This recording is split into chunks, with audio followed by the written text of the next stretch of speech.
விழிப்புணர்வே வாழ்வுணர்வே வாழ்வுணர்வே வாழ்வுணர்வே. நீங்கள் பார்த்து கொண்டிருப்பது குளிர்ந்த கோர்நிலை தொடர்.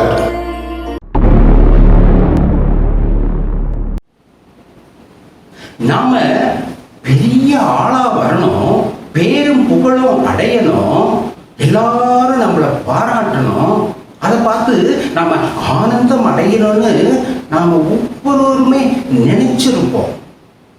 அந்த அரிய கனவுகள்ல அப்படியே மிதந்திருப்போம். இந்த கனவுகள் எல்லாம் நம்முடைய வாழ்க்கையில நிஜமாகி விடாதா அப்படின்னு கூட ஏங்கி இருப்போம். ஆனாலும் அவைகள் எல்லாம் நடக்காமலே நம்முடைய வாழ்க்கை அப்படியே போயிட்டு இருக்கத பார்த்து நீங்களெல்லாம் நொந்து போயிருப்பீங்க.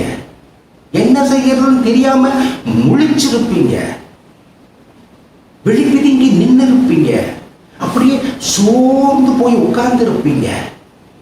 உங்களை போன்றவங்களுக்காகத்தான் குளிர்ந்த கோர்நிலை என்ற இந்த காணொளி தொடரை நான் ஆரம்பிக்கிறேன். எவ்வளவோ ஆசைப்பட்டும் அதை அடையாததற்கு காரணங்கள் என்ன? நம்முடைய வாழ்க்கை கனவுகளாக நனவுகளாக மாறுவதற்கு தடுக்கும் காரியங்கள் என்னென்ன என்று அலசி ஆராய்ந்து அவைகளை களைந்து கடந்து சாதனைகளை படைப்பதற்கான வழிகளை எல்லாம் காட்டுவதுதான் குளிர்ந்த கோர்நிலை என்ற இந்த காணொளி தொடர். அதனால இந்த காணொளி தொடரை தொடர்ந்து பாருங்க, நினைச்சதை சாதிப்பவர்களாக மாறுங்க. காணொலிகளை தொடர்ந்து பெற இந்த வீடியோவின் கீழே உள்ள சப்ஸ்கிரைப் பட்டனை லைக் பட்டனை சொடுக்கவும். நம்முடைய வாழ்க்கையில நாம காணுகின்ற அந்த வாழ்க்கை கனவுகள் எல்லாம் ஏன் நனவுகளாக மாறலங்கிறதுக்கு கான்வெல் பல்கலைக்கழகம் 2 முக்கியமான காரணங்களை சொல்லுதுங்க. ஒண்ணு, நமக்குள்ளார ஒவ்வொரு நாளும் 60,000 எண்ணங்கள் அப்படியே எழுந்து மறைந்தாங்க. இந்த புஷ்வான் இருக்குல்ல, அது பார்த்தீங்கன்னா இந்த தீப்பொறி மேலே எழுந்து கீழே விழுந்து காணா போயிடுது இல்ல, அதே மாதிரி தாங்க. அதுல 85% எண்ணங்கள் நேர்மறையான எண்ணங்கள் இல்லைங்க, எதிர்மறையான எண்ணங்கள். இப்ப சொல்லுங்க, எப்படி நாம நினைச்சது நடக்கும்?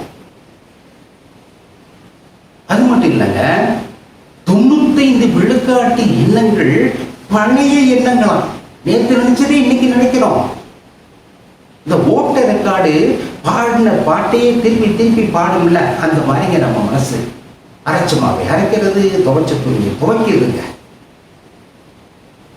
இது நம்முடைய சக்தியும் நேரத்தையும் அப்படியே ஒழிஞ்சு தள்ளிடுதுங்க. அது மட்டும் இல்லை, 2வது முக்கியமான காரணம் என்ன சொல்றாங்கன்னாக்க, நம்ம எல்லா மனசுகளிலையும் கவலைகள் ஏராளமா அப்படியே மேகம் போல எழுந்து நம்மளை பிடிச்சி அமிக்கிடுதாங்க. நம்மளுடைய கனவுகளை எல்லாம் போட்டு நசுக்குதுங்கிறாங்க.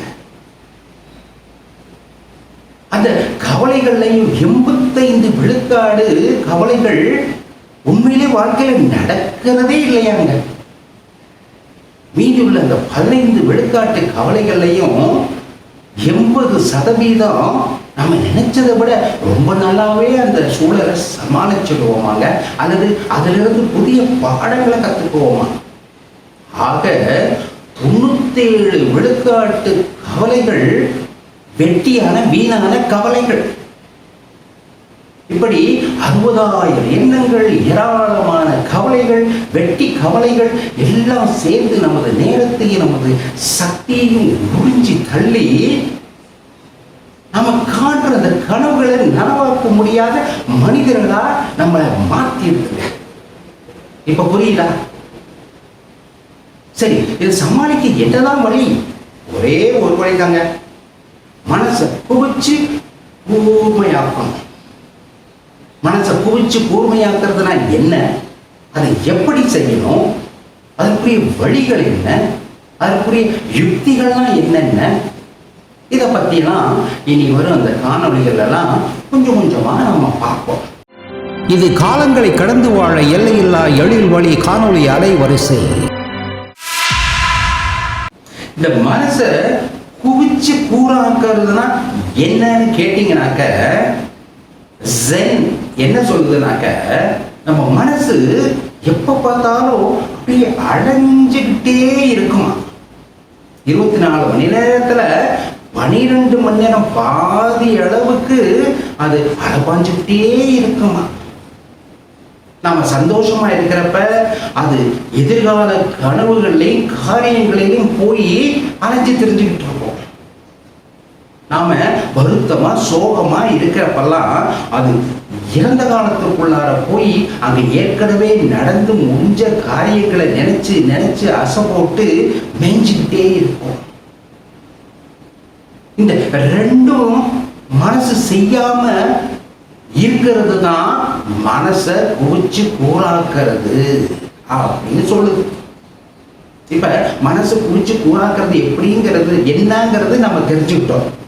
அதை எப்படி செய்யறது அப்படின்னு கேட்டீங்கன்னாக்க ரொம்ப ரொம்ப ஈஸிங்க. நம்ம மனசை நிகழ்காலத்திலே நிக்க வைக்கணும், அவ்வளவுதான். சொல்றது ஈஸி தான். பிரச்சனை என்னன்னா, நம்ம மனசு நிகழ்காலத்திலே நிக்காது. ஒண்ணு எதிர்காலத்துக்குள்ளார ஓடி போய் திரியும், இல்லது இறந்த காலத்துக்குள்ள ஓடி போய் கண்டதை அசை போட்டுக்கிட்டு இருக்கோம். ஏன் அப்படின்னு கேட்டீங்கன்னாக்க, நாம அதை அப்படி பழக்கிட்டோம், அதான் காரணம். சின்ன பிள்ளையில இருந்து அதை இஷ்டத்துக்கு அடைய விட்டுட்டோம். அது பருத்து பெருத்து கட்டுக்கிடங்காத காலை போல சீறிக்கிட்டு கிடக்கு. வானத்துக்கு பூமிக்கு குதிக்குது, அடங்க மறுக்குது.